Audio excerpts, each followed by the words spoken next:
Okay, we're going to call the St. Clair County Board of Commissioners workshop to order. Start with the Pledge of Allegiance. I pledge allegiance to the flag of the United States of America and to the republic for which it stands, one nation, under God, indivisible, with liberty and justice for all. Roll call. Commissioner Smasco. Here. Commissioner Baldwin. Here. Commissioner Beeden. Present. Commissioner Torello. Commissioner Rushing. Here. Commissioner Vandenbosch. Here. Chairperson Bo. Here. Any citizens wishing to address the board at this time? Seeing none, we're going to jump right into our Brownfield program overview. We've got Mr. Jeff Hawkins here and Mr. Donaldson.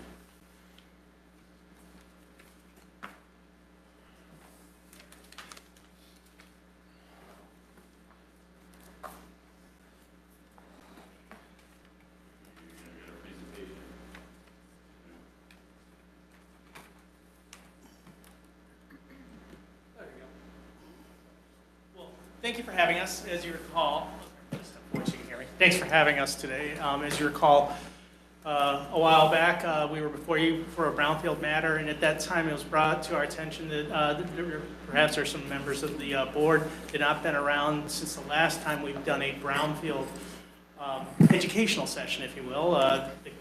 The county's been involved in brownfield redevelopment activities largely since 2010, when we received our first U.S. EPA assessment grant, and that spurred a lot of activity. And it was felt that it would be a good time to bring back before the board information on how the brownfield program works, how the tax increment financing redevelopment works on individual brownfield projects. So in order to do that, I brought in with me today Jeff Hawkins. Jeff is formerly of EnviroLogic. He's now with Fishback. They practice all around the region, all around the Midwest, and all around the state. They've been working with the St. Clair County Brownfield Redevelopment Authority in St. Clair County since 2010 on our Brownfield Coalition grant projects through the EPA, and helped us with many brownfield projects that we've worked with various communities and developers on. So Jeff is, and I've worked together today, put together a presentation to go over the brownfield program. We're going to touch a little bit upon the statutory requirements of it, some history in the county with it, and be available to address any questions. So, that being said. Great, thanks, Jeff. Good afternoon, Commissioner Bohm and fellow commissioners. Appreciate it, the opportunity to come present to you. Talking about brownfield redevelopment tools and resources, particularly related to your community in this particular situation. So, would like to basically go back here. I'm going to go too quick. Outline of the presentation. Basically, we're looking at talking basics with respect to brownfields. Talk a little bit about the St. Clair County Brownfield Redevelopment Authority. Talk some about tax increment financing, how we work to offset eligible activities, and how we make a site eligible. Talk some on housing tax increment financing, and then talk a little bit too with respect to housing tax increment financing related to what does that mean from an income perspective or an area median income in your community, and how that affects affordability. And then generally talk about the process from that standpoint. So when we look at brownfield basics, we're going really back to the basics. So we're looking at Act 381, which is the Brownfield Redevelopment Financing Act that was passed back in 1996. We refer to it as Act 381. And it really was enacted to help encourage brownfield redevelopment, sites that people have in their mind that are problematic from a standpoint of being able to redevelop them because of the issues on them. It's controlled through local units of government, both from the local unit of government municipality level as well as the county. And the primary use of a brownfield redevelopment authority, or of the act, was to create these brownfield redevelopment authorities across the state. There's hundreds of them across the state, brownfield redevelopment authorities. Some are more active than others. And the primary tool that we use to help on these things is provide funding or financing to help cover a gap with respect to a brownfield type project. Because typically, brownfield projects, you know, if you go to the bank, you're going to borrow money to build a building, those types of things. They know how to do that. Banks know how to lend on that and so forth. But some of the issues associated with brownfield sites, contamination, blight, functional obsolescence, those types of things, you can't go to the bank necessarily and borrow money for that. So there needs to be a means by which you can offset some of those costs. And so we use this tool of brownfield tax increment financing to help cover some of those gap costs. And we're going to get into some details related to what that really means. So let's step back here again a little bit with respect to the St. Clair County Brownfield Redevelopment Authority. And it was established by the county, the St. Clair County Board of Commissioners, in May of 2005. And you can have a maximum of 9 members on that board. And the way that this was set up is that the members, and this was directed by the county, the members were represented from each district for each Board of Commissioner. And then the director designated the Metropolitan Planning Commission and also the Economic Development Alliance. And so since 2005, not a lot happened, as Jeff indicated originally, but then you were fortunate to get an EPA grant of $1 million back in 2010. And that really was spearheaded a lot of activities that were done. And that grant was used to do phase 1 environmental, phase 2, do care plans, hazardous materials building surveys, those types of things, as well as write brownfield plans for tax increment financing on projects. So we had $1 million that was awarded from EPA to the county brownfield authority, and that was managed between 2010 and 2016. After that time, we applied again for some more funds, and we were awarded a $400,000 EPA coalition assessment grant, supporting 64 projects in 10 communities throughout the county, leveraging approximately $208 million in investment and creating basically 2,000 jobs. Those coalition grant partners at the time when we applied for both of those grants was the City of Port Huron, Port Huron Township, and the City of Marysville, I believe was that. Oh, and the Land Bank Authority, thank you. And then as part of that too, the Brownfield Authority was obviously trying to address sites within the county that were problematic from a standpoint of environmental issues. And so we were able to go after some EAGLE grants and loans of the Environment, Great Lakes and Energy, used to be DEQ, EAGLE, for projects like the Inn on Water Street down in Marine City. We were able to get $642,000 in funding. The St. Clair Inn had some funding that came through the city of St. Clair, actually. We leveraged about $485,000 for the former DTE Marysville power plant project. And then currently we have an EPA or an EAGLE grant for the St. Clair EDA project. And then from some of that work, we have 5 active county brownfield plans, 2 in Marine City and 3 in the city of St. Clair.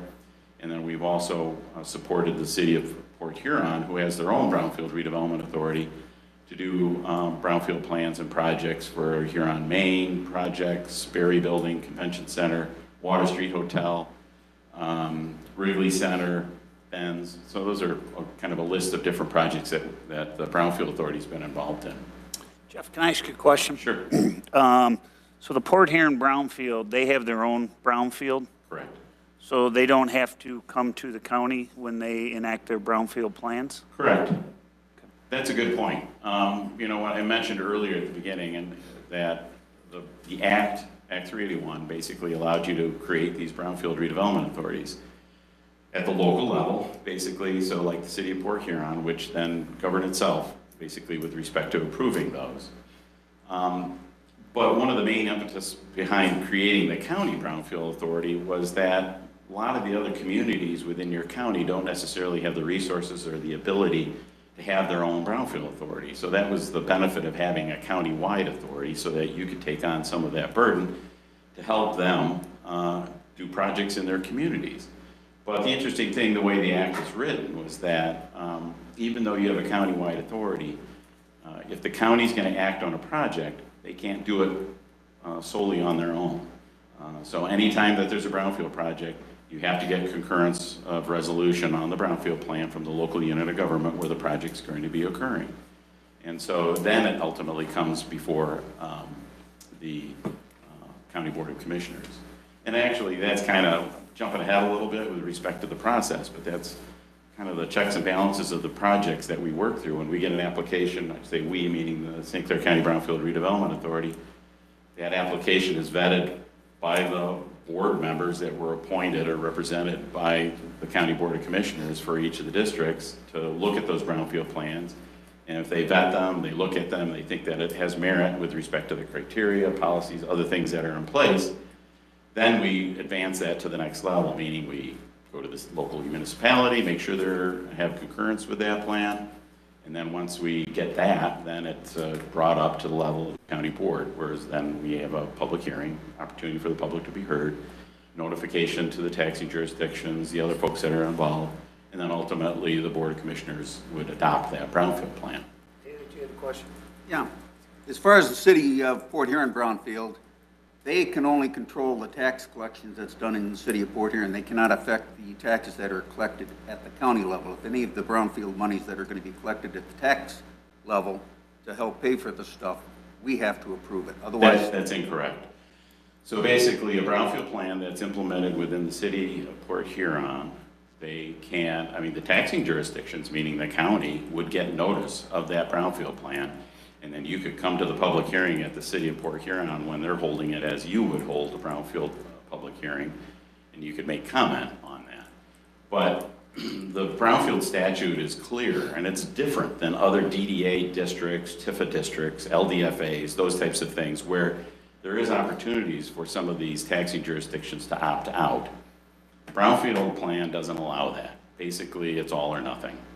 So basically, you capture equally all of the taxes that are eligible to be captured through a brownfield plan.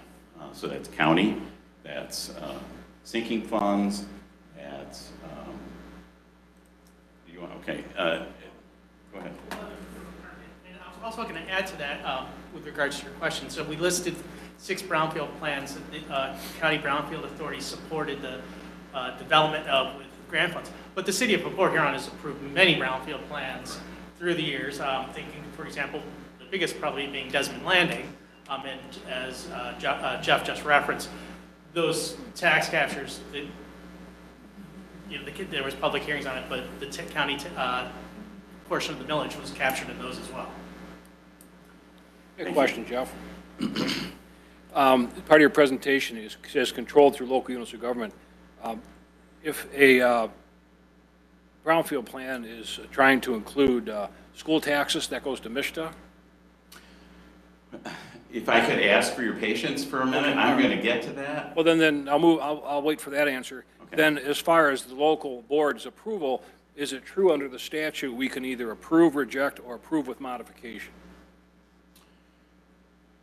You have an opportunity to indicate, and there's a time frame with respect to when that plan is adopted as to whether or not you can make notice, but you cannot say we don't want to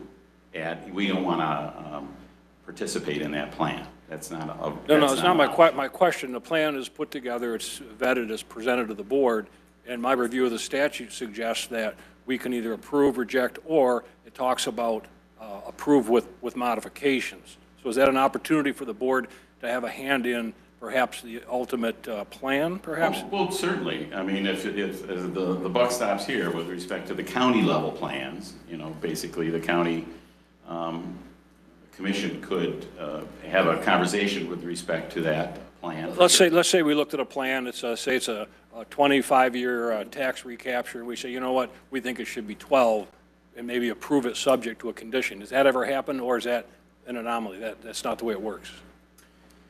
I would say, based on my experience, it doesn't happen too often. But it could. It could, and really, where the challenge there is that you've got a local community that has passed a resolution, perhaps, that says that we want this project to occur, and in some situations too, sometimes the majority of the taxes that are going to be captured are the townships or the municipalities, not necessarily. But many times they're not as well.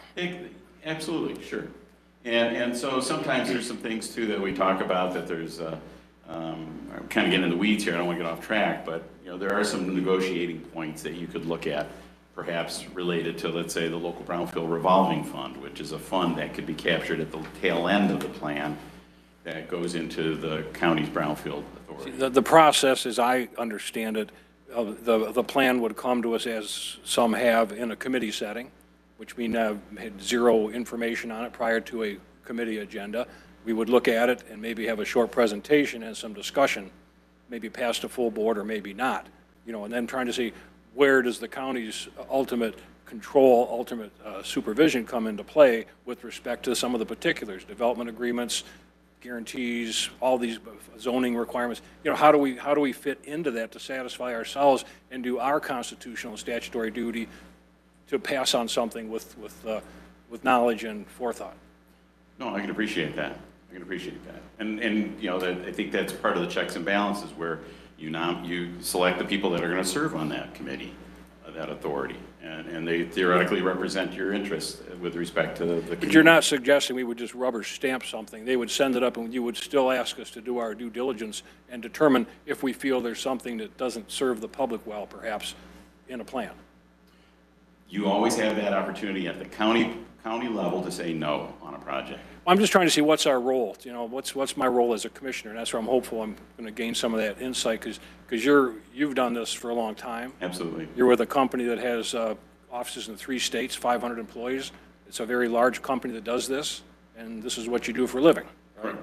So you can help us. I appreciate that. No, absolutely. And you know, we run into those situations, but like I said, it's typical that we find that the vetting that's occurred at the local level, at the committee levels, and so forth, typically are representative of what the intent of the local municipality. I'm going to stop talking. Go ahead. I didn't mean to divert your Sure. Yeah.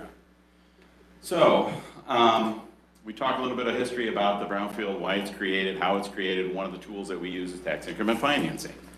And some of you probably are very familiar with that type of program. And there's a little depiction up here of a cartoon. But it really is, if you look at that cartoon, you see a little building, you see a big building, and you see on the x-axis you see time, and on the y-axis you see dollars. And essentially, the intent here is that the little building represents the value of the project that is today, and the big building represents the investment that's made into that property that's going to increase the taxable value. So that differential between the initial and the end game is going to be your tax increment. That's what we can capture through a brownfield plan over time to reimburse for certain eligible activities that are incurred in the plan or incurred on the project. During that time, the taxing jurisdictions continue to get the base value and they continue to collect what is collected all along. Supposed to be a pointer on here. There it is. Yeah, so that base value will continue to go to the taxing jurisdictions as it normally would.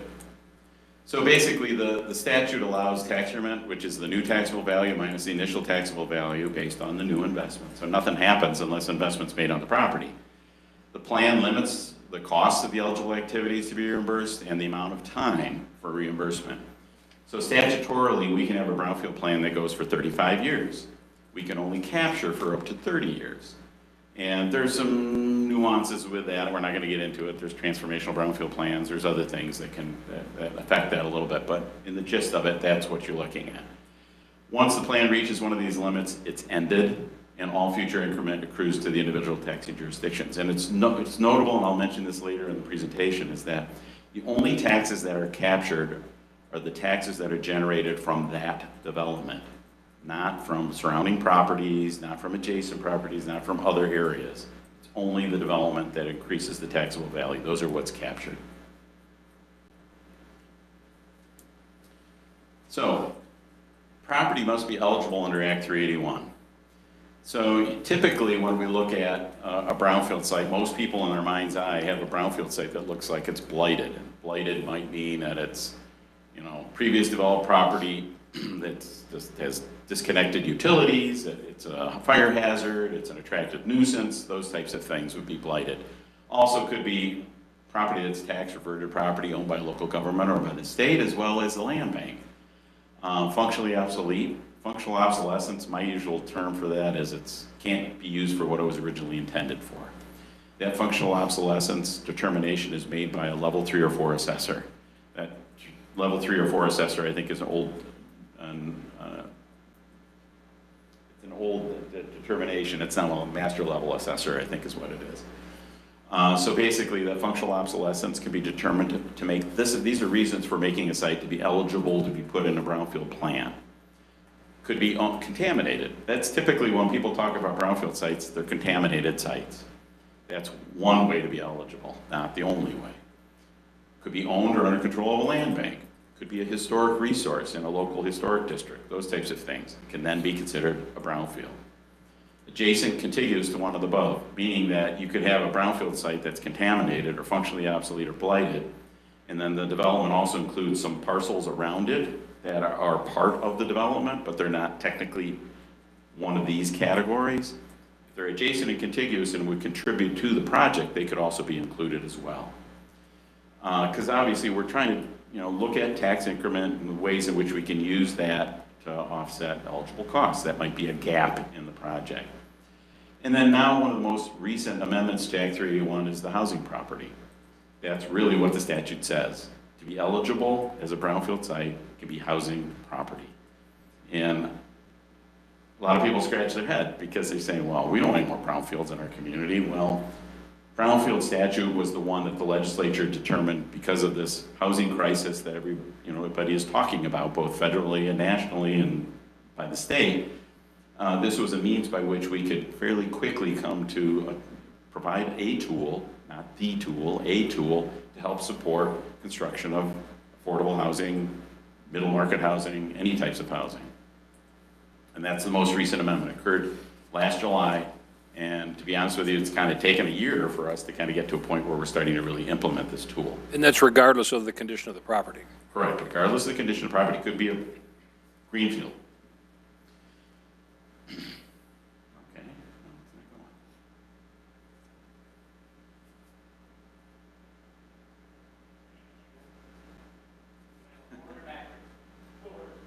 Forward. Yeah. I'm not going back. Technical difficulty.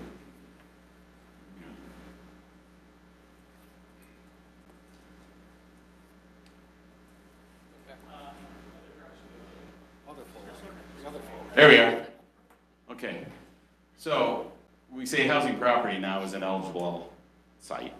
So what does that mean? Housing property in the statute says one or more units of residential housing to be constructed, rehabbed, or otherwise designed to be a dwelling. That's pretty broad.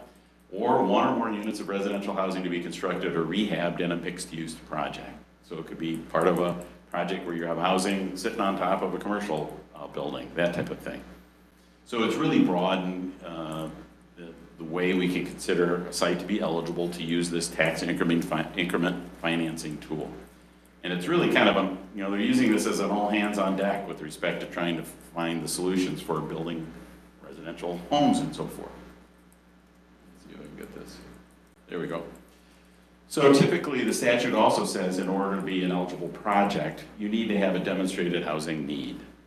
And there's several ways of going about doing that. One is a regional or local housing plan that demonstrates that the housing project is in alignment with the needs identified by the housing plan, or the statewide housing plan. So some of you may or may not know that there was a statewide housing plan that was created that basically covers the entire footprint of the state. Basically says we need housing, everybody needs housing across the state. So that's one means of doing it. Housing plan should be adopted or could, locally could be adopted by or affirmed by the local municipality prior to MSHDA's involvement. We'll talk a little bit about that for school taxes.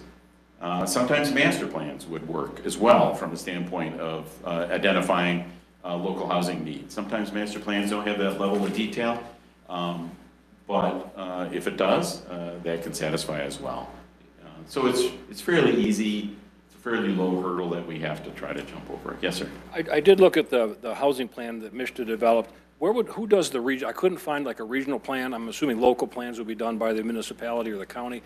Where would you find a regional plan? Is that a subset of the state MSHDA plan, or is that some different? That's a good question. I'd probably have to get back to you on that because what I actually, to be honest with you, Commissioner, what I'm finding is that regions now are going after funding through either MEDC or others to fund regional housing plans. So you'll find, like in the Upper Peninsula, 3 or 4 counties come together to, put a housing plan together, or. And this is reference to state, not federal planning, right? Correct. I think, well, Dan Casey's here. Correct me if I'm wrong, like the city of St. Clair did their own housing plan before, some others. So a municipality. Could be, right. Yes. Yeah, could be. I was just looking at what Mishta had, and there's nothing in my district that I know of, so I thought, well, what's Mishta show?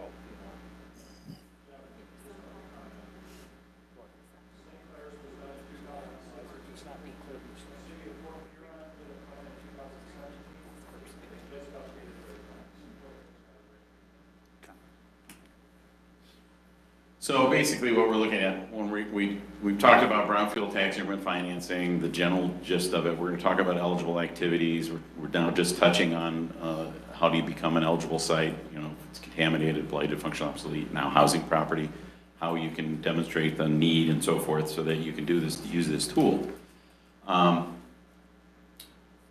So, I'm sorry, this print's a little bit small, but I'll try to run through it for you. So what are eligible activities? So let's say we have an eligible site, whether it's housing, whether it's contaminated, whatever. Let's say we have some eligible costs and activities that we're trying to offset using this tax increment financing tool.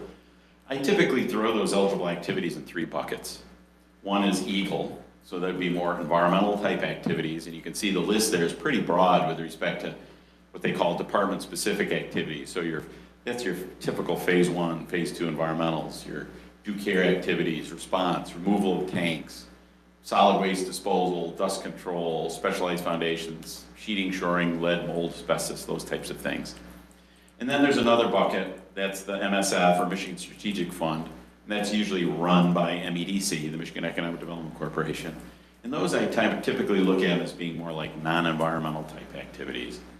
And so where I talk about that, we have lead or demolition, lead, asbestos abatement. And those typically, the demolition and that type of thing is on situations where we don't have a response activity, meaning we have a contaminated site, has an ugly building on top. In order to clean up the contamination, we have to demo that building. Typically, then that runs through EAGLE. If you just have an ugly building that needs to come down because it needs to be demoed, then it would be brought to the Michigan Strategic Fund. And this is typically for Act 381 work plans for the school tax capture piece. Locally, we can make these decisions based on how these eligible activities fall into these categories. The one thing that I will note is that for the Michigan Strategic Fund, with respect to some of these non-environmental activities, such as site preparation and public infrastructure, those 2 activities have to be done in a core community, or they have to be done on properties that are owned or under control of the land bank. That's one of the ways that can be done. So, core communities in St. Clair County, we've got 2. City of Port Huron and Marine City. Is Marine City still in? That's my understanding. I don't know that it's changed. That legislation hasn't changed in years. What qualifies as a core community, just briefly? Good question. So under the Obsolete Property Rehabilitation Act, OPRA, they created these core communities based on various demographics and so forth. And this That's is state law or federal law? state law. This Okay. was done years ago, and I think it really ended up being like 143 core communities across the state, and some of them you scratch your head because they're sometimes the smallest burg in the county, but it's the way it turned out. Thank you. And they're not every community, so you're limited with respect to that. The interesting thing, so we've got these 3 buckets, EAGLE, MSF, and now with the housing program, as a housing property as being an eligible brownfield site, now we have MSHDA involved, the Michigan State Housing Development Authority. And we're going to talk a little bit more about that specifically with respect to some of the things that we can do. So all of these things are potentially eligible activities that tend to drive that gap in financing related to redeveloping a site. And the gap that they're trying to really work on with respect to MSHDA on the housing piece is basically the fact that you can't afford to build a house or buy a house that's being built, and the housing that's available is very limited across the state. So there's a bit of an issue here with respect to how do we make them a bit more affordable, attainable for people to get into their own homes. whether it's homes or apartments or what have you. It's very costly, as everybody probably knows.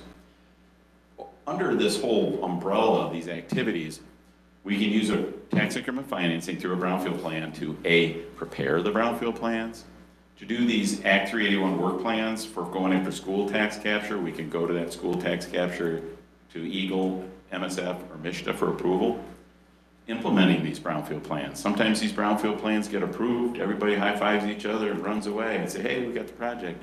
And then finance director or others are left holding the bag, figuring out how do we run this thing. And so you can have administrative costs built into the plan to help cover some of those things. And then also we have up to $250,000 was a new amendment to the Act for asbestos, lead abatement, hazardous materials, and demolition, where we can actually capture local and school taxes without doing one of these work plans, because that was a problem. David. Got a question, because historically, until this past, this is pretty much giving education, because I had some education on brownfield, been doing this for a while, township supervisor prior to, but historically, it's been distressed properties. Now, of course, it includes housing. Now, on anything that potentially will be brought to this board, will be addressing the tax collection to pay for this. Who controls the pricing of the housing? Well, that's a good question. So it depends from a standpoint. I mean, typically when we're doing a project like this, if it's going to be, we're jumping ahead a little bit, I'm going to get to that. So let me just pause on your question. Just so you know, pretty much all the questions I'm asking, you already know the answers, so. Excuse me, say that again? I pretty much know the answers before I'm asking you to give me an answer, but I pretty much know the answer prior to, because I've been doing my homework. Well, great, I appreciate that. I look forward to that conversation. So basically, these are eligible activities for environmental, non-environmental, and then the housing piece, and we're going to talk about that a little bit more now. So under the housing tax increment financing, and I don't want to say that these are two different things necessarily, they're not. It's all tax increment financing, we're just calling it housing because it's now for some new activities, it's for some old activities and some new activities, let's put it that way. So typically, new housing tax increment financing can be used now in a community anywhere in the state with an identified housing need to reimburse the developer for environmental costs, infrastructure, and demolition.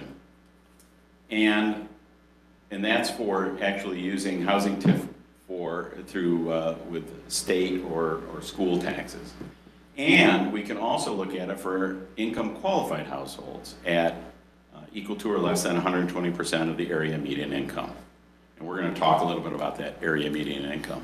And then if we're going to have those income qualified households, we can also pay for site preparation, rental rehab, temporary household relocation for income qualified households, acquiring blighted or obsolete rental units to rehab, construction financing gap for homes for income qualified households. So it's expanded some eligible activities here with respect to try to make these properties a bit more affordable.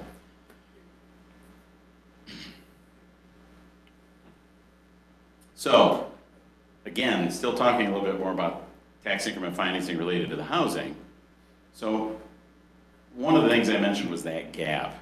And one of the things that we're finding here with respect to the gap is that the cost of construction doesn't change necessarily. I mean, it's high across the board. What changes, or what we're trying to do, is find some housing for people typically within that 80 to 120% area median income. You've probably heard of low-income housing tax credits, other types of programs. Those typically handle that 80 and under role. This is really geared more towards 80 to 120% of the area median income, that middle market. But basically, there's two types of calculations that we can do. So we can do all these infrastructure, site prep, environmental, all these other things, but we can also look at a potential housing subsidy. And what that does, that housing subsidy is either looking at a potential rent loss subsidy for multifamily or a potential development loss for single family, which is calculated. I'm not going to go through the calculation today. It's pretty complex, and it basically comes down to a total housing subsidy. That total housing subsidy, in addition to the other eligible costs we talked about, site prep, infrastructure, so on and so forth, that total housing subsidy potentially or can be one of the things that can be offset using that tax increment financing. And what it really does is it allows someone that's building, it costs someone, $350,000 to build a house, but you're trying to hit that middle market level at 300,000, let's say, or less. It allows them to calculate this total housing subsidy and offset that gap, because the cost of construction is still there, but we want to try to be able to rent it or sell it to families that can afford it at a lower level. But it's still going to cost the builder or the developer that higher cost. So they need to have a means by which they can offset those costs and offset that increment so that they can provide it at a lower cost to families. Well, I got another question on the tax increment financing. Is that going to be only for that district? Because if you're going to have a housing subsidy, are you getting tax dollars outside of that particular area? So brownfield plans only apply to the parcel or parcels that are in that plan. So it doesn't apply to anywhere else around So it. the housing subsidy monies that would help offset cost only come from that area? Only comes from the project itself. And keep in mind that this is a performance-based program. It's not like the county or the taxing jurisdictions or anybody is sending them a check for money that hasn't been captured.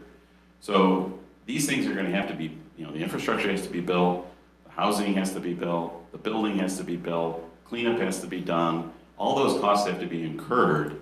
And then ultimately, once it's done, that's going to allow that increment to happen. Without the investment made on that property, there's no increment. There's nothing to pay back to a developer. So they have to incur all of these costs ahead of the game and then ultimately get reimbursed through this tax increment financing. So the thought of a developer taking the money and running and not finish a project can't happen. No, if there's no tax increment available from the development, there's no investment made by the developer, you can have 100 brownfield plans approved. And if they don't make it happen, you have no obligation to pay anybody anything. A question, if I could. To add to that, the tax capture doesn't begin until the property or the redevelopment occurs, and it gets reassessed January 1st of the first year after it occurs. Taxes get paid, and then they get captured by the local unit. They get sent to the Brownfield Redevelopment Authority. They go through the plan to look at what has been identified, verify, making sure that all eligible costs that were being requested have been carried out, verify it through receipts, et cetera, and then reimburse back to the entities that incurred those eligible costs. But again, the taxes get paid before that even happens. I had a question, Mr. Hawkins, if I could, on that point, for Jeff Hawkins. Jeff, this idea of the gap, the potential development loss, the total housing subsidy, two things. Who runs those numbers? And then are they actually included? In other words, is it the developer? Is it the locals? Is it the municipality? Who runs those numbers? And then are they actually included in the plan that we review? Because that's, to me, a significant issue to see what we're talking about. Very good question. So one of the things I guess I would mention that I probably failed to mention here a little bit is that, as you can imagine, there's multiple aspects of this tool and eligible activities we can go after, things that we can capture or not capture, certain things that a project wants to do. So not every plan includes going after a total housing subsidy. Not every plan includes infrastructure. Not every plan includes some of those things. There's certain bits and pieces depending on what the developer needs. So to get to your question with respect to that housing subsidy, it would be calculated. So when we do a brownfield plan, the brownfield plan has statutory requirements that we have to meet with respect to the information that's provided. And that ultimately, really, to me, the gist of the brownfield plan are the tax tables that show the taxes that are captured, eligible costs that are incurred, how they're going to be reimbursed, and how much time it takes to do Those are that. typical schedules attached to the plan. Correct. And as part of that, if we're going to calculate a total housing subsidy that's going to be a potential eligible cost to be reimbursed for tax increment financing, we have the calculation all mapped out there showing how that was come about. And So if we see a plan that does not have that calculation, we can assume we're not reimbursing the developer for that. Correct. Correct. So if you don't see it in a plan, there's a good chance we're not doing the income qualification piece of it. Doesn't mean that they're not gonna still make it affordable. It's just a No, matter no, of. I'm talking, I'm talking about what we actually review. We've had some submitted, and, you know, we have to review that, and it's given me an idea of what can be in it, what can't be in it, and then who does these things, and perhaps the ones I've looked at didn't have this, so why didn't they have it? You know, so that answered my question. And then if we're gonna go to the state, if we're gonna go after state taxes, the school operating and the state education taxes on that, plan, then that gets reviewed even more. That Act 381 work plan gets reviewed even more by the Michigan State Housing Development Authority. And my question I was going to ask you earlier was, that's in the state law, that, you know, if the brownfield plan includes state taxes, it goes to MISTA, does that then remove it from, say, the county level review, or is that in addition to the county level review? No, typically what happens is that we go through the normal process. If it's a county level plan, we go through the normal process, Brownfield Authority, local unit of government, then public hearing and before the Board of Commissioners, and you adopt that brownfield plan. So if we Capture it before, and so you could stop there and just use local taxes to even do all these. Even So if if we adopt a plan that captured school taxes, that automatically by law has to be reviewed by MISTA?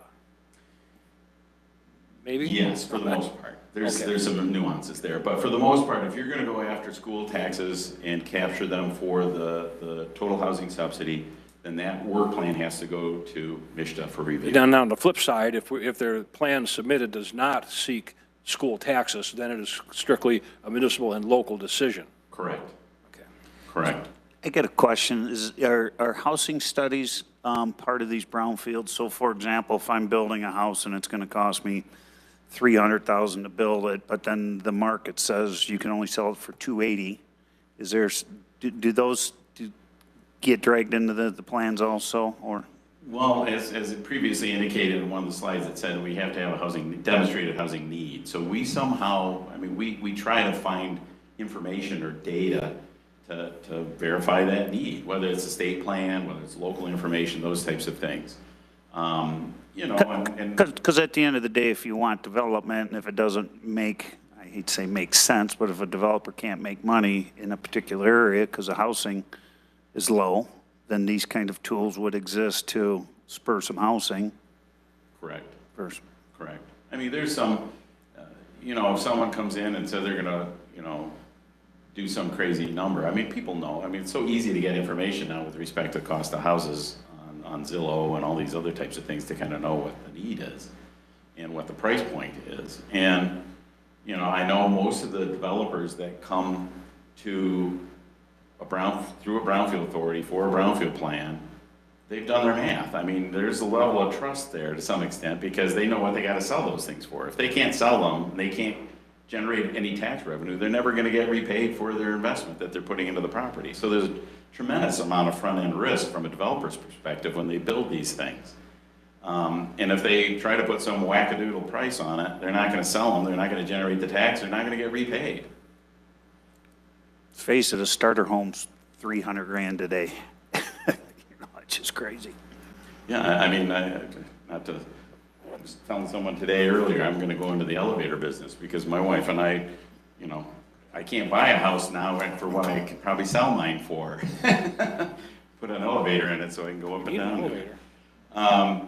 So again, we have a housing subsidy calculation. I will tell you that, to probably your point too, Commissioner, is that the total housing subsidy, when we go into that calculation, there are some income and rent limits that have been developed by MISTA. So there's some tables that we actually use in reference. There's actually a separate calculation for rental deficiencies as well. Correct, yeah, there's the, like that's, I have those two separated, potential rent loss, there's a calculation for that, and there's a potential development loss, it's a separate calculation. And it's all based on these incomes. So we look at those charts that MISTA has provided, and it shows us by county what those income levels are, what the, you know, 1-person, 2-person, 3-person, 4-person household. And some of those actually, we can use those, and MISTA also allows us to, you know, sometimes municipalities might have, larger municipalities might have regions that have different numbers than what the county generally would. So It might be a good time to ask you this then. So if you assume you have a $300,000 house sold under a brownfield plan at $250,000, what's to prevent like flippers The guys come in, I'll buy it for $250, I'll sell it tomorrow for $300. Deed restrictions, contracts, how does that work? Good question. So typically with respect to, and this is just the rules as they stand, is with respect to multifamily or rentals, you're going to have an agreement.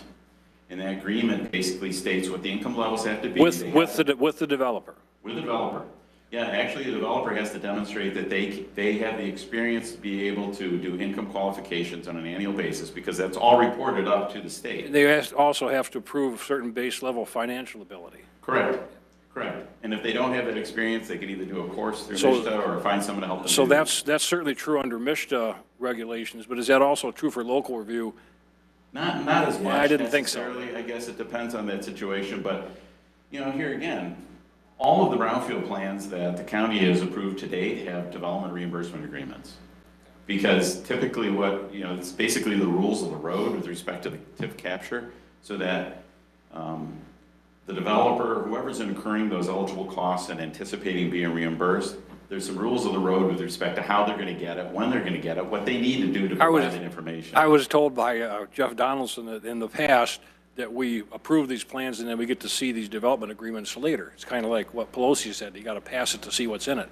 That can't possibly be true. I see that across the board, to be honest with you. But it doesn't it's mean just- that it can't be part and parcel. But it's just startling to me that you would approve a plan without seeing the agreements for how that plan's going to roll out. That's just intuitively, I have a problem with that. Yeah, I can appreciate that, but I think there's, the plan, the reimbursements really are set to the dollars. I mean, dollars and cents aren't going to change in the plan. I appreciate that. Just to speak to, and so you did bring that to our attention, and we were operating, I would say we, the county and the Brownfield Authority were operating off of sort of the best practices that we've seen occur around the state. But once you brought that to our attention, I've actually put that down and for the next Brownfield Redevelopment Authority meeting to let them know that going forward, plans will be brought forward prior to it even gets to this board, when it's seeking their approval, that we'll be looking for that development reimbursement agreement. I'm just one commissioner, but that's just the way I think. Yeah, I know, I absolutely concur, but to the point Jeff made, it has not always been best practice around the state, but I think it's a good idea. Well, that's what you told me as well. I mean, I didn't doubt it, I found it surprising that. No, I think it's a good idea. If I could, because we're talking about it, has a brownfield that's been approved ever been adjusted for an example, to put a housing subsidy in it because the pricing of the thing changes? So there's one question. Has a brownfield ever been adjusted after it's been approved? No. Never. Well, let me restate that. Yes, it has, but it has to be amended and has to go through the same process it did from the get-go. Okay. On the next, and I'll go back to the pricing on the housing, because depending on gas prices, that's a very easy one, because everything costs a lot more now than it did 3 years ago. Wood's going to go up. Canada can dictate, because that's where we get an awful lot of our building supplies. If building supplies go up 20%, I can assume that the house is going to go up 20%. But the labor might remain constant, but the cost for the building projects, and I have my own business, and I put a 20% markup on everything, every piece of material I buy. That's to cover any potential scrap, anything for handling and that kind of stuff. So I put a 20%. So if the price of the materials go up 20%, there's still going to be above and beyond that. And that's what's going to happen on the pricing of the housing. If you start off at $300,000 and you find out in 2 years that wood goes up that's an easy one to sum. Now that becomes a $360,000 house, correct? Certainly, sure. Okay. But keep in mind, when you guys approve a brownfield plan, and we say we have $1 million of eligible activities that are going to be reimbursed over a period of time, that doesn't change unless it's amended. So, I mean, it is what it is, and if it changes, then that would be, it would be up to the developer to come back to you to make a case for a change. But then the affordable housing changes and the classification of the people, I'll go to what Steve brought up, the classification of the people that can purchase those houses can no longer purchase those. Now you might go back and get your housing subsidy to try to offset some of those costs. You'd have to amend the plan. But, Well, potentially, but I think there again, you need to income qualify the folks. It can't represent more than 30% of their income as a housing burden. I mean, there's all those things that have to be And I taken into believe consideration. legal- Maybe some of the houses aren't going to be as many. Maybe they cut back on the number of houses The average of to allow 300. that. Bottom line though is that you guys say this is how much we can give you back, and if it makes the project work, Well, legally, I believe, if you look at flipping a house, if somebody purchased those house, and let's say it's one of the lower ends, and it's gonna be 250,000, and they can actually find a buyer for 350,000, the income, you cannot stop legally from somebody selling a house. You can with deed restrictions, Dave. That's what I was wondering. If there's a contract and deed restrictions, you actually could, I think. Okay, That's what I was trying to wonder. So I was going to say, for school tax capture through MISHDA, when we do these, it doesn't necessarily have to be a deed restriction. They've hinted at that, but basically what they say has to be a recorded instrument, so that you're going to have an agreement that basically states that it's going to have these income qualifications. They have to monitor those and then so forth. Now, the law does basically state that for rental type properties, that income qualification has to continue as long as we're capturing taxes to reimburse eligible costs. Would Now, any, for would a any, would any, for-sale product, for a house necessarily, for sale product, it really doesn't, it's after the first sale, basically. When we would anything prevent a developer from midway changing gears and say, you know what, I'm going to turn this whole thing into Section 8 housing or into rentals? Or when you do a plan, it has to be sales? Is that locked in, or is that kind of fungible? Well, I think that really boils back down to your local government from a standpoint of what zoning, what they're allowing, those types of things. You know, that I think that's really, you get back down to the nitty gritty of whether that happens. Now, if it totally changes with respect to the eligible costs, the eligible activities and so forth, and it's not, doesn't represent what the plan was there, then that needs to be amended.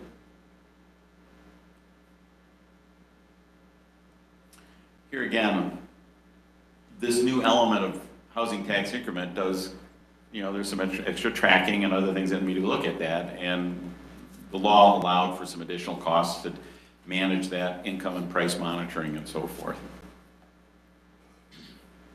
So let's look at this. So we're talking about this program really was slated for that 80 to 120% area median income. And I think people wonder why do we need to subsidize? Why do we need to help? Why do we need to do anything because of the cost of housing? And it's interesting to kind of get a step back here and look a little bit with respect to what that means. So when you look at the median household income, so that at 100% basically for the county, for a one-person household, it's $66,300. For a family of four, it's $94,700. So this missing middle is what we're trying to use this tool primarily for, because there's other tools for the lower incomes. But when you look at that 80 to 120% area median income for St. Clair County, for a one-person household, it's $53,000 roughly to $79,000, and for a four-person household, $75,000 to $113,000.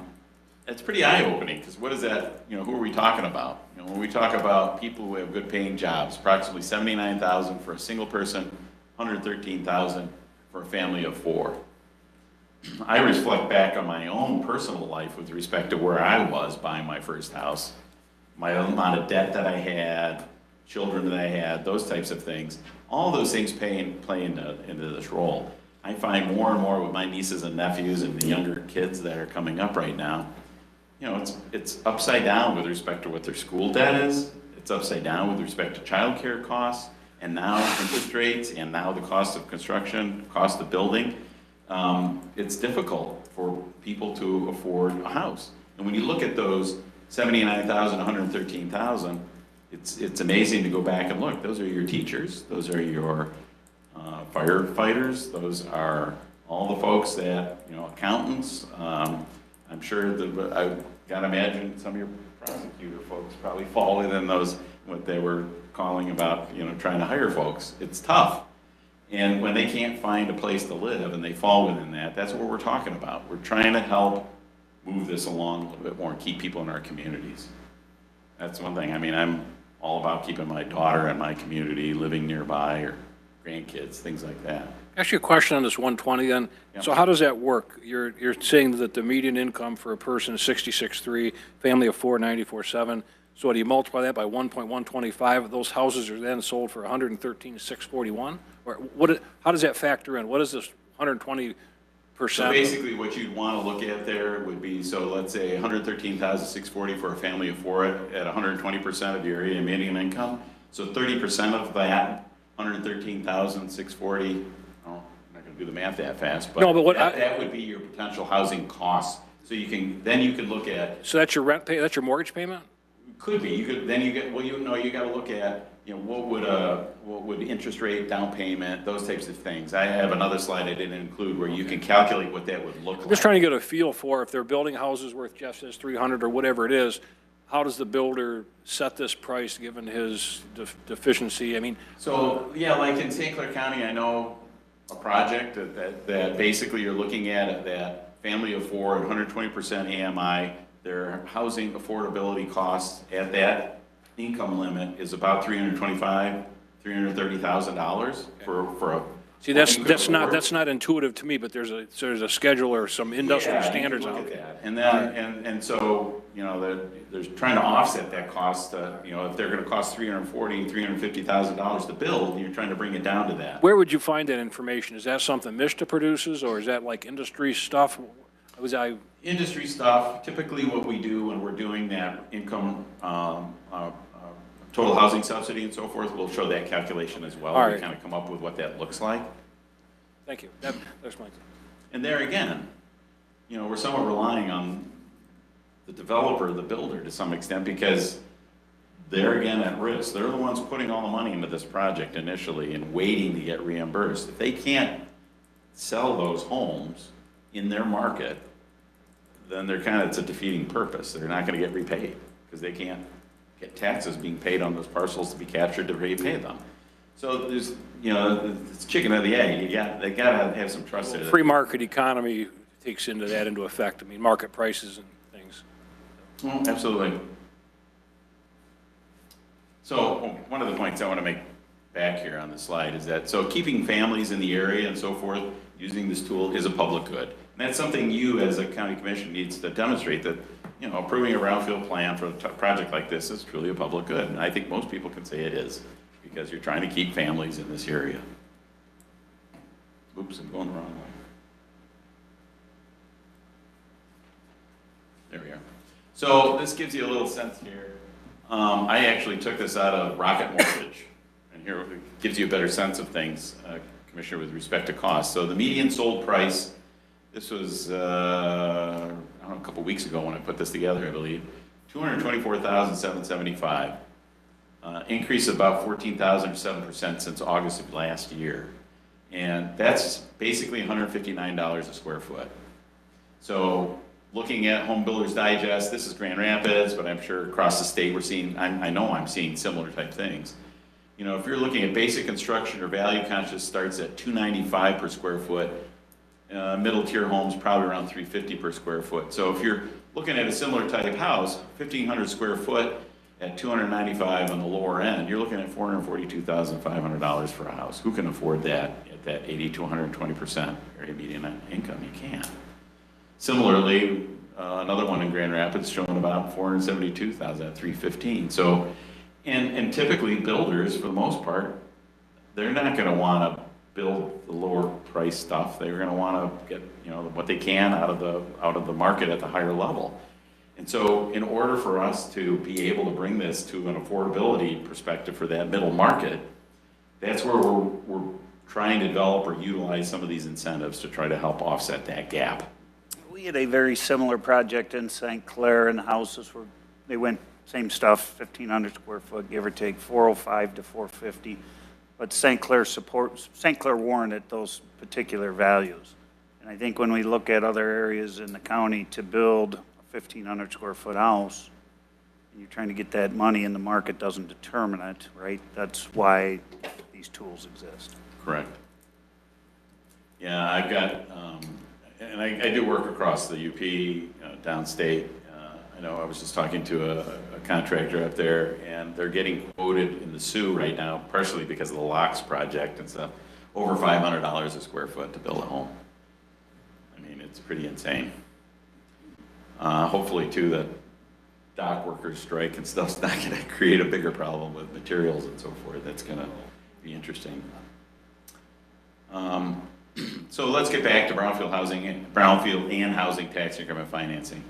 So again, tax increment financing must be approved by a local brownfield authority and sometimes the state of Michigan, depending on whether we're going after those school taxes. So if approved only by the local community, meaning whether it's a county brownfield authority and the city or municipality is occurring has to be in agreement, or if they have their own authority, like the city of Port Huron, they can do it with local taxes only.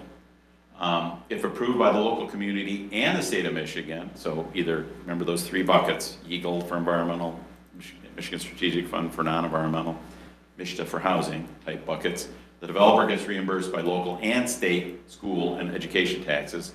It's really a net increase of 21. There's actually 18 mills typically in school operating, 6 mills in the state education tax, but 3 of those 6 state education tax mills goes to a state brownfield fund. So you really can only capture 21.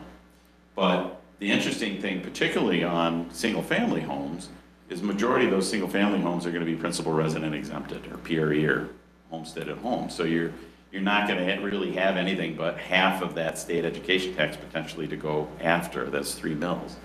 So it's kind of not worth the effort sometimes. That's why some plans come really only locally, because they think that they're going to be primarily owned by principal residences. That's their only home, and so they qualify for that exemption. So you don't think that plans are developed and submitted for local review only to avoid MISTA review because it's easier at a local level? Does that factor in at all, do you think? Or? You know, that's a thought, but I think sometimes, to be honest with you, developers are also mindful of you know, the cost to a plan and the time frame that it takes. I mean, you know, to be perfectly honest with you, they're trying to make some money as well. And there's a return on investment. They don't want to have a plan go 30 years. It just seemed easier and less burdensome to just go locally and leave the school taxes out. So I'm thinking you'll see a lot more of the local reviews than the MISTA reviews. I think it's going to vary on projects. It's going to be somewhat, if it's going to be, you know, if you're building an apartment complex, it's got a good chance that it's going to, you know, qualify for, or not qualify for the principal resident exemption. So it probably makes sense to do that. But single family, that's going to be a little bit different story, because you're really, is it easier? Potentially. In some communities, not so, but. What's the time frame to get through a review under MISTA? Is that 6 months, a year, 2 months? It typically adds another 120 days depending on the situation. So, you know, depending on when you want to break ground, what you're trying to do, it can extend the time frame.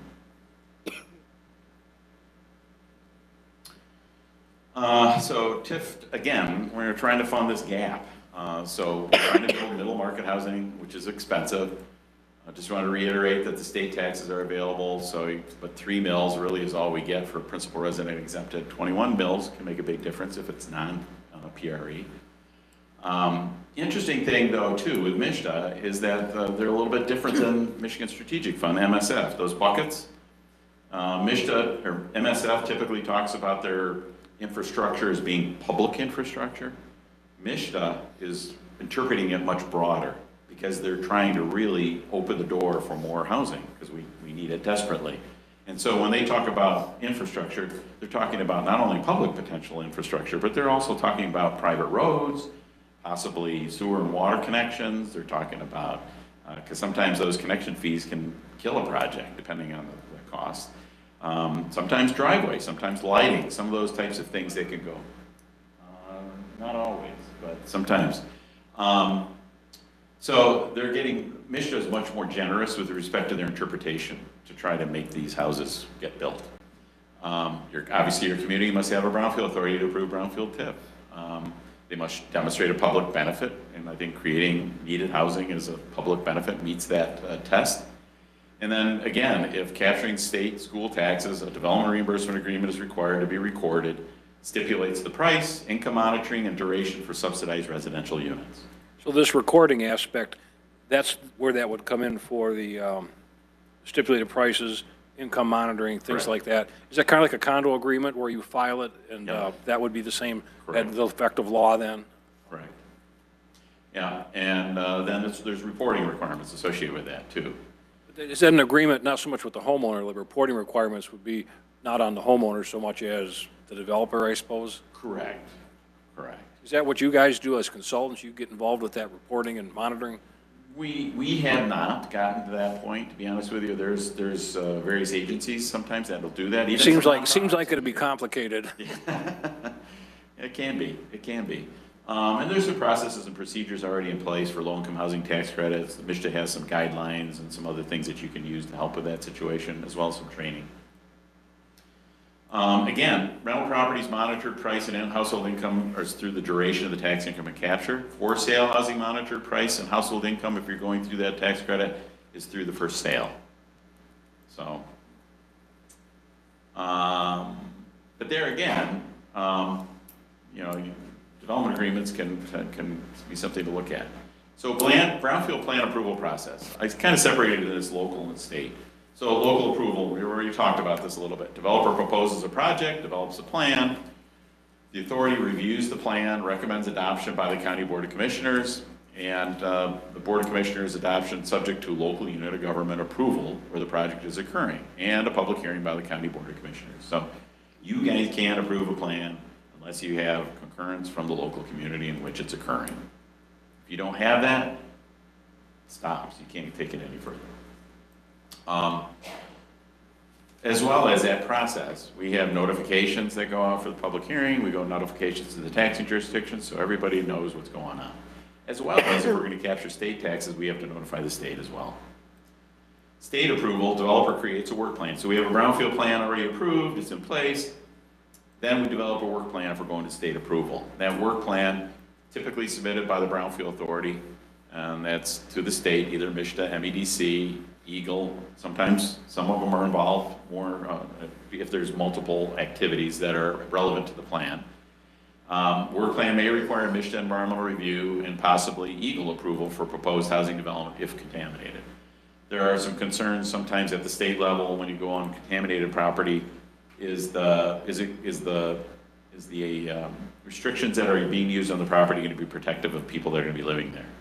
Sometimes those change depending on whether it's like a multifamily housing development where you're going to have common green space or something that's controlled by an authority of some kind, if it's covering contaminated areas versus a single family home where they may be digging their garden or whatever in their backyard. So those are concerns that come up. And then right now, the state, from MISHDA's perspective, they look at a 15% developer fee and profit. Currently is what they're looking at allowing with respect to that type of a project. Let's see. So, things to remember. No taxing jurisdiction will get less money under a brownfield plan than it does prior to approval of the brownfield plan. So, if everything stays the same, you keep getting the same thing. Investments made on that property that cause the taxes to go up or the value to go up on that property, then we can capture that increment. That base level that's currently being paid on that vacant land or whatever's there, that blighted or contaminated piece of property, those taxes continue to go to the taxing jurisdictions as they normally would. The other thing to consider is that, again, to remember, the taxes that are paid from that development are what are captured. They don't come from anywhere else, just where that investment, just where those parcels, and we have legal descriptions in those brownfield plans and parcel numbers in those brownfield plans that are specific with respect to the boundaries that are affected by that brownfield plan. Only those taxes that are captured and paid by that development are captured for that project. I ask you a question about the base remaining the same. Part of your calculations are this estimated taxable value increase rate that's in some of your schedules. Like you said at 1% at one I looked at. Does that mean that the base rate, is that like assuming an inflationary rate for the length of the plan? Yeah, that's an inflationary rate that's typically built in based on So not only will it stay the same, whatever rate that plan sets, the base will also increase 1%, 2, whatever you use here. Is that how No, that that's a works? good question. I don't think it's really applied to the base. It's typically it's applied to the improvements. Applied to the improvements. So if you come in and do improvements and create value, not only do you get to capture that value, you get to capture a percentage increase of the value? Potentially. But so it's not, so it is true then that it stays flat across the board. What they call an estimated taxable value increase rate does not increase that base value that applies to some other. Typically not.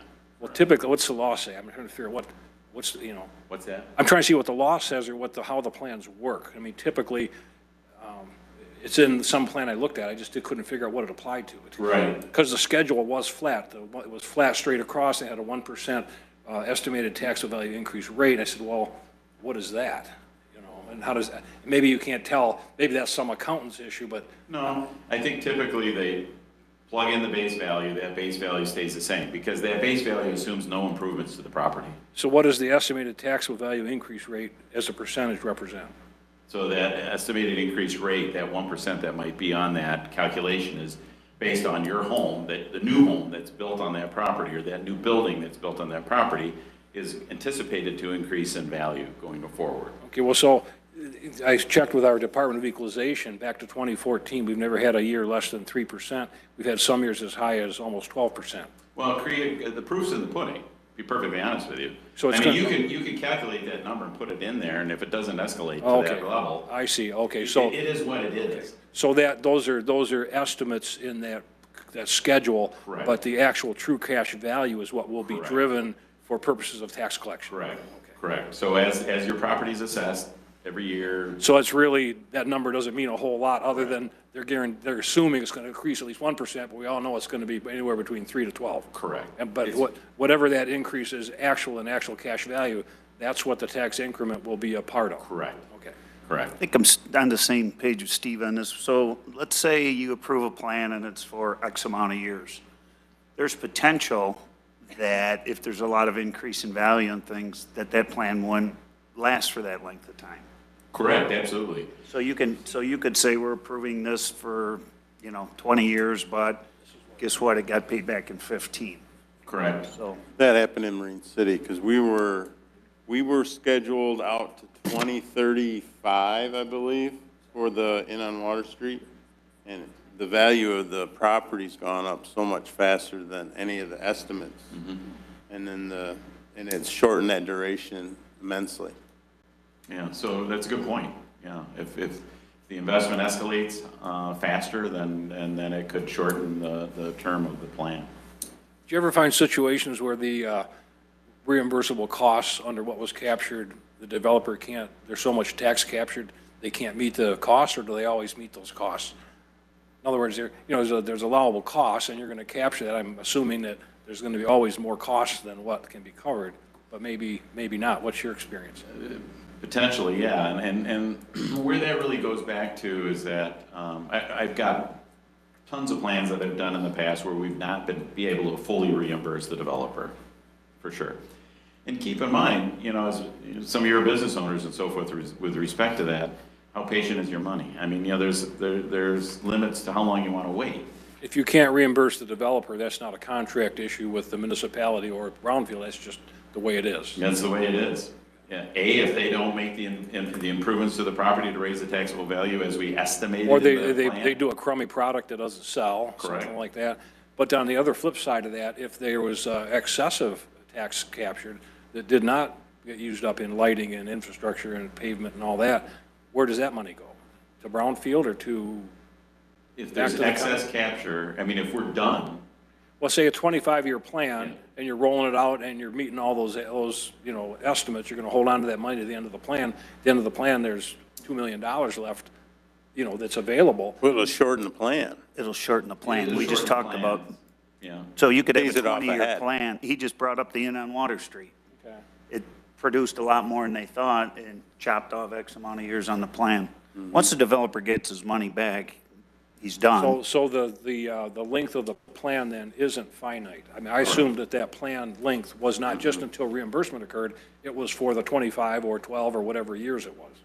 correct. And it was based on the anticipated investment by the developer. And some of these plans, obviously, the build-out is over time.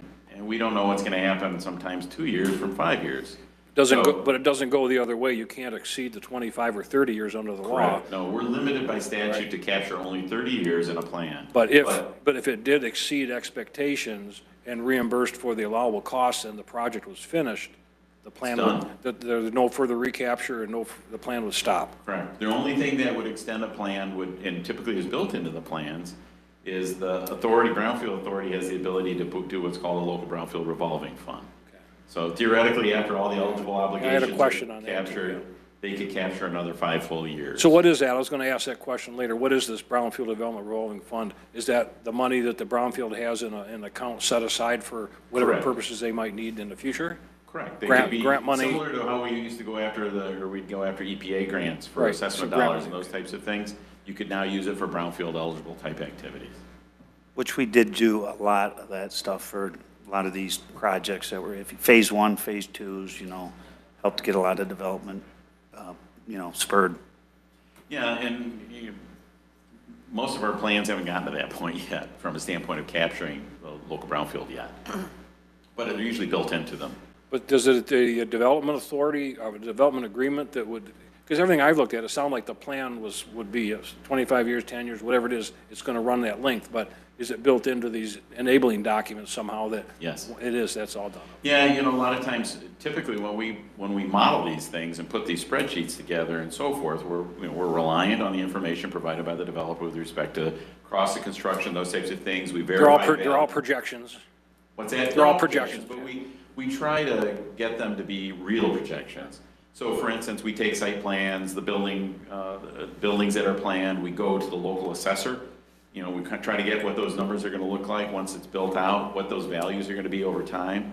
Plans can change a little bit with respect to new millages that might come on board we can capture that are eligible. So things can fluctuate in that plan, but typically in that, not typically, it always occurs in that development reimbursement agreement. We usually will set the time, we'll say, you know, we could capture up to 30 years, but it's anticipated that it's going to be paid off in 20. And then after 20 years, we'll capture the local brownfield revolving fund. We do that all the time with not to exceed. We fund something not to exceed a certain amount, and we just, Correct. that's how. Correct. So you can put some limitations in that regard. I think that's good clarification, just because it says X amount, you know, 20 years, it doesn't necessarily, it won't go any longer than I'm no 20. financial guy, Jeff, that's It why I could, ask these it questions. can go less, and I think Dave's point's super well taken on Water Street, what happened with that, too. But you also have a little bit of gap in there in case you have a 2008 reoccurrence. You get a bubble burst, and that's where some of these, you use a more conservative number. Yes, you might be able to pay it back under good term, under good years, but you still got a little bit of factor for, you know, cost of housing going down. Hopefully not in a dramatic way like it did then. Yeah, and those are things that we typically build into that development reimbursement agreement. Another one would be, for instance, I've had projects where the developer down the way decided to appeal their taxes. And you can't prohibit someone from appealing their taxes, but what that does, though, we have it clear in that development agreement that if they appeal them and the numbers go down, then the projections that we have in the brownfield plan aren't going to apply. So it affects them, it doesn't affect you. I mean, basically, it's one of those things where if they appeal them and they're successful, and it drops their taxes down, what we anticipated to pay them back is going to be less. We can't give them any more. We're not obligated to pay them the amount that's in there, only what's going to be generated from the project based on the values that have established and assessed by your assessor. You've also put in personal guarantees on some individual buildings, like on Water Street, there was a personal guarantee made by the building owner, that if he was to sell, that he actually had to do some legal obligations to sell, Had some to skin in- guarantee had some the skin in the game. payment, yeah, to make the payment back. Yeah, I think if there was any debt associated Yeah. with a loan or something along those lines, yes, those guarantees are tied into that. Another thing that's a misconception by a lot of folks is that per pupil school funding is lost if we capture school taxes. That's totally wrong. Per pupil school funding is not affected when school tax villages are captured in a brownfield plan. And that's one of the reasons why the state is involved in the approval process for school tax capture. And that's primarily because they view that as an incentive that the state is offering to the project. So they want to make sure that it makes sense as well. So, and what happens is that even though there may be school taxes captured from that particular development, they still receive their per pupil allocation from the State Education Tax Fund and the School Aid Foundation. So they still get it. There's no harm to the schools with respect to that. People constantly say that they're going to lose all these school taxes. That is incorrect. It doesn't happen that way. Here again, reimburses eligible brownfield costs only if the project creates tax increment from the new investment and the taxes are paid. Investor or developer is going to, invest millions of dollars into getting a project going, build the product and so forth, ultimately to generate that new taxes. If they don't do that, nobody has any obligations to pay them anything. It's just a piece of paper at that point. Multiple jurisdictional approval process and publicly vetted. Here again, Board of Commissioners, you select the people that serve on your Brownfield Authority Board that represent you. Application comes through, criteria, policy that we follow with respect to the project. Then, since you're a county authority, we have to go to the local community. Typically, we come to them several times because we try to educate them exactly what they're approving and looking at, making sure that they want that project.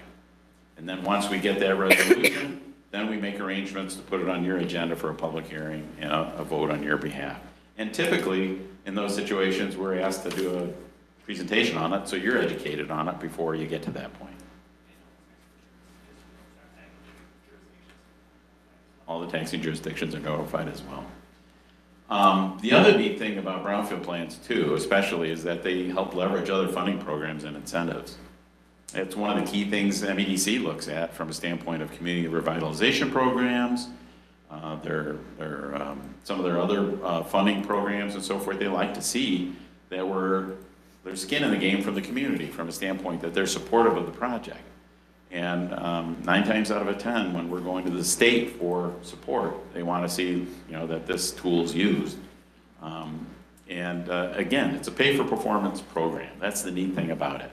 There's no cost obligation necessarily to the county, to the tax jurisdictions, anybody in that regard, because it's all generated from the new project. If the new project doesn't happen, the taxes aren't there, you can't reimburse the eligible costs. David? Yeah, if the public hearing at the local municipality and also here, once we have the public hearing, and the public come, and the vast majority do not want to support this, do you think it should still go through? Vast number of people that show up at a meeting, you mean, not the vast number of people in the community. Well, you'd think that people that would have a vested But that's interest your or thinking. concern, they would attend the meetings.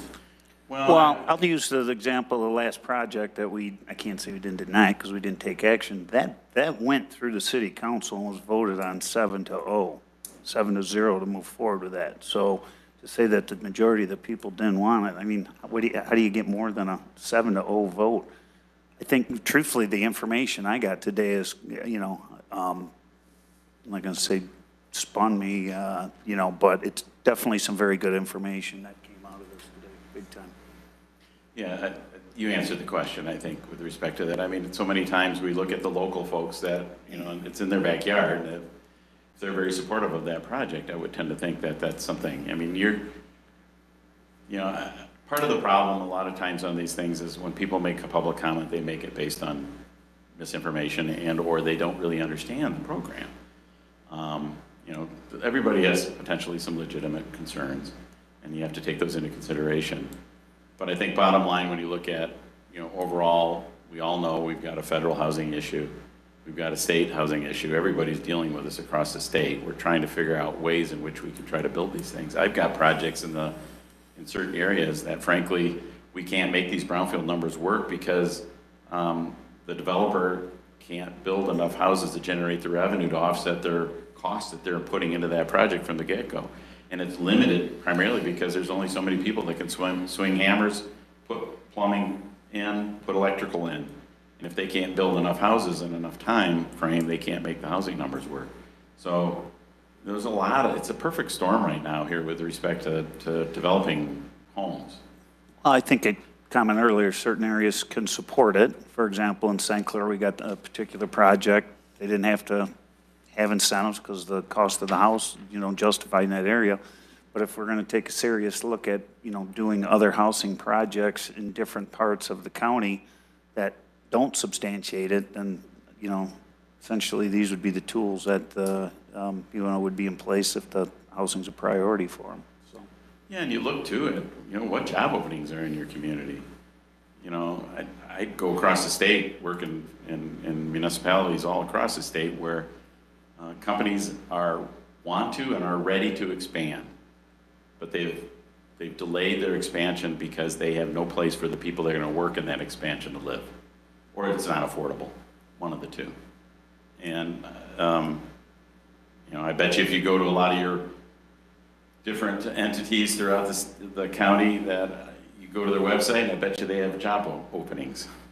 And some of those job openings they can't fill because people can't find places to live that are affordable. And Steve. that's part of the challenge. A couple of questions. I want to ask you about how MISTA and MISTA policy might interface with the local decision. I'm assuming you're very familiar with MISTA and MISTA policy, right? Under the document titled MISTA Tax Increment Financing Program Statement, Work Plan, Criteria Review, they call it Addendum 2. You're familiar with that? It's Yes. a 28-page document. Correct. I came across that, and I guess in my struggle as a commissioner here, like, how do we decide to what degree we're going to go down this road, and then how do we vet these projects to be fair and all that? Under that particular analysis, we know that MISTA has some very strict requirements. They have criteria set out. They have calculations all out actually on the public internet. The local, we don't have any of that. So do you encounter very often localities such as counties having actual detailed policy on that? Because I had said early on, a month and a half, 2 months ago, we need to have a policy on this and make decisions to what degree we'll do it, to what types of public housing we might be interested in doing, if any, and all of that. Is there ever encountered any of that anywhere in the state or country? I'm finding it to be minimally in that regard, just primarily because everybody's trying to get any housing right now. Do you think it's a good idea or not a good idea to have some uniformity and have some forethought in how we process these?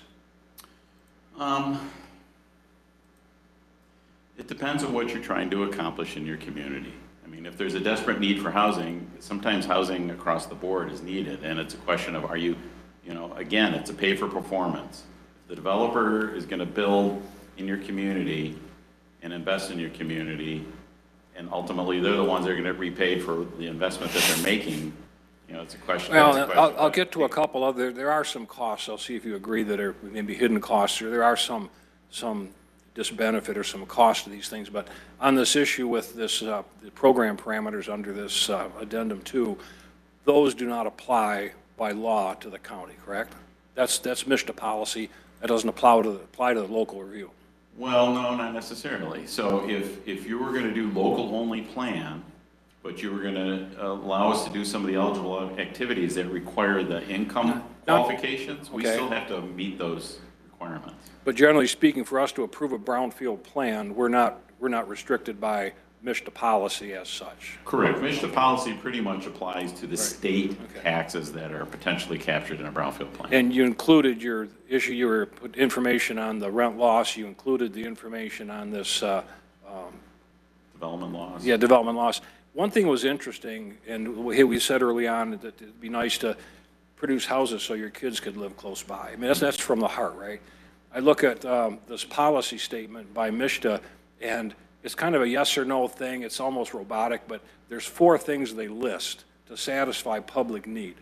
Determined by local housing needs assessment, no more than 3 years old, which had been provided to MISTA, satisfies housing need determined by current housing market study, satisfies housing need determined by Michigan's statewide housing plan, which we talked about, or satisfies housing need identified by regional housing authority. It doesn't say anything about keeping your kids close, but that's the kind of thing that we would decide as, a commission, right? So we're not bound by that, but it's just surprising that that's the level. So if the state included it in a report, or somebody gets a consultant to say, hey, look, we need a house, boom, it's done, right? It just seems very low threshold to me. I think it's a very low threshold, and I think, like I said, this is a relatively new program that's been rolled out by the state, and there's still some elements that we're all learning together on. But I think it's one of those all hands on deck, from a standpoint of housing need. So on the issue of, to switch gears a little bit, on allowable costs, there's certain costs allowed by law. Do you think that developers ought to be able to get 100% of costs allowed by law, or do you think a local board should maybe have policy on what level we might limit that to? Or do you think it should just be whatever the law provides? This is more of a philosophical approach. That's a good question. I mean, I think you start at what the law allows, you know, from that standpoint. And again, I think it kind of boils down a little bit to me to the local municipality that wants that project or doesn't want that project. So I'll give you an example. You say, okay, we're gonna ask for 30-year recapture and 100% of costs. Well, that's what the law says you can get. Well, maybe Correct. it should be a 25-year recapture and certain things not included. I mean, how do we, you know, I'm in a district where we don't have a lot of that. There's things that come from other districts. How do we look at the public purpose and public good, you know, and balance that out other than just say, well, a local municipality wants it, just let it go. You know what I'm saying? Yeah, I think that's a good question, but I think again, looks at we have to demonstrate housing need. And the locals typically are the ones that know what they want or don't want. And as to giving the developer everything and so forth, most developers are pretty practical with respect to what they're asking for and what they can get in a plan. Now, does that make it something that you should approve, you know? No, I guess, you know, there's 7 people on a board, and Yeah. I feel that it's my duty to look at that and kind of get a feel for what my community might want and what's, you know, that's how I approach that, because I'm not subject to MISHDA policy, I'm subject to doing good, right, for the community, and trying to balance out all these things you're talking about, so that's helpful. But one question I think is true, and tell me if you agree or not, that when you do a TIF capture, and citizens in those homes that are under the TIF capture, all of the taxes they pay for the various services that they might have, whether it's police, fire, school, EMS, library, parks, whatever, those taxes are all captured and diverted for developer costs, right? Correct, with some exception. Okay. So we can't capture special assessment. I'm just talking generally speaking. I mean, the Correct. county operating, city operating, all Correct. these things, I didn't know, but other millages that come up, they go and get thrown in a pot Correct. too. But you would agree that every one of those people in those houses are going to use all of those services. Correct. So the persons paying for those services are everybody else. I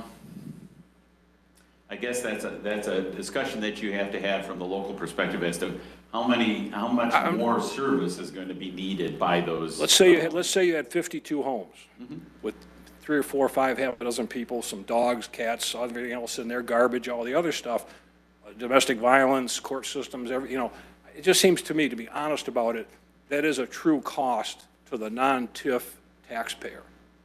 And if you would disagree, tell me why. I would say that some of the additional costs associated with bringing investment into your community potentially is for the common good, and there may be some elements associated with that. There's a balance. I'm not talking about the balance of, I have to decide that for my own purposes, but you would agree that persons living in that TIF district that pay taxes that are captured aren't providing monies for all the services that everybody else is providing. Not necessarily true, though. If they're going to have service connections to municipal utilities, they're going to be paying for those. Those aren't going to be captured. I'm talking about Garbage, the those millage, the things. parks millage, the EMS millage, the library, you know, am I off base on that, or am I No, correct? not necessarily, not necessarily. Some of But the- again, they're going to be bringing in funds. Jeff, I got a They're gonna be point. buying in your community, they're going to be, you know, if there's an income Well, tax, they're going to be paying that. That's another aspect, and I'm kind of playing devil's advocate a bit, because Absolutely. these are the things that are negatives. So would you agree that everyone that would come and live in one of these houses currently lives someplace else? Not necessarily, They're not born yet. perhaps. Okay, Well, of no, all the no, people, No, that's going to live in that, no, I'm talking, when you sell the houses, yes, people are going to move in from other areas. correct. And the economic activity that you're talking about creating by this housing development is going to be removed from the area they came from and brought over here, right? That's going to happen whether or not it's in a TIF program or not. I understand, but my You're point- You're going to be hopefully attracting people to your community. Right. But keep in mind, even with this housing crisis that we're faced with right now, we're finding this as an opportunity to open up housing stock that's not available currently. No, I get Not that. just I advancing get that, but people, from, You're advancing people. do you believe that the TIF recapture and abatements are economic development tools or social engineering tools, or both? I think they're more economic development tools. Okay, I don't and think so they're from social. that perspective, that's what the literature says, that's always been put out there, that it's an economic development tool on a broader sense, whether not just economic development for one little municipality at the expense of the others, but say countywide or even regionally, people move around. I don't see it as a real economic generator because they're living here and they move over here, or they come from Macomb and move here. See what I'm saying? Is it really, what are the factors that would really drive that economic development that didn't exist where they came from before they moved? Well, if you're attracting Jeff. jobs to your community and you need people, Can I places for people to speak? live, that's definitely. Can I get into this at all? David? Well, we're also going to get increase in our school funding through the per pupil when we bring in families. And that's what some of the school districts have talked to me about. They want to, we need, some of our schools are, we're getting restrictions, and a lot of our schools are getting smaller. I know Marine City's They're shrunk losing, they're down. losing pupils. I've heard Right, that, yeah. and if with this kind of investment, we can get some more families in the communities, and there's also secondary and tertiary investment that they do by buying. That's assuming they aren't homeschooling or using Catholic school. This is true, Of that nature. but they'll be using private school in the area. We have a very similar product that came into St. Clair, and there are a ton of families that live in there. And let's face it, at 8,500 a whack or whatever they are for the kids. 10,000 now, I schools. think it's. Is that, well, whatever it is, I'm just saying, we have really seen that area, because they're 12 to 1,500 square foot homes. You know, kind of started younger families, you know, those types of things. And just kids all over the place. You know? I mean, there's a lot of studies out there too that show that. I don't have them in my hip pocket right now, but there's All right. other studies that demonstrate, you know, how this can be an You're actually helping me sort this out, you know, as I try to think about it. But on another issue is, say, the planning part of it, you know, these are public dollars, and generally speaking, public dollars should be distributed by people who are involved with the public, right? I mean, that's what we are, we're the public body. And then, you know, so if we don't have policy, do we just look at these things ad hoc? In other words, a developer says, hey, I want to go plunk this thing down over here.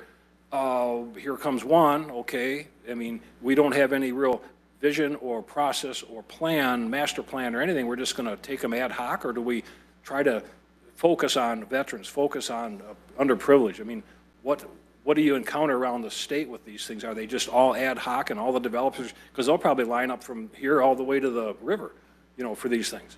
Well, not necessarily. I mean, keep in mind, how many housing developments have you seen go up in the, you know, in the last how many years? And we do have a lot of these brownfield plans coming forward now because it's opening the door to try to cover some of these costs. But I think the other thing you have to take into consideration too is that, you know, from a public cost perspective, you know, like you said, we're bringing other revenue into the community, and I think that balances out. Well, and to your question, Steve, it's not us deciding in a silo where these things pop up, right? Like, we're working with municipalities that have said, hey, we want this.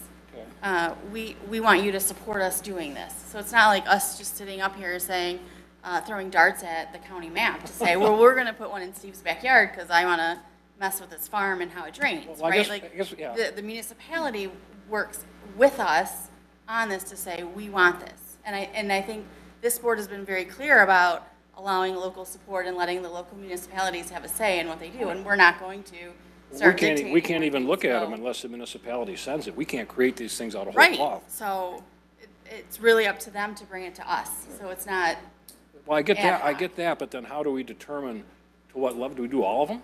For every community that ever sends within forever? Or do I mean, we? wouldn't it be great if every community was interested in development?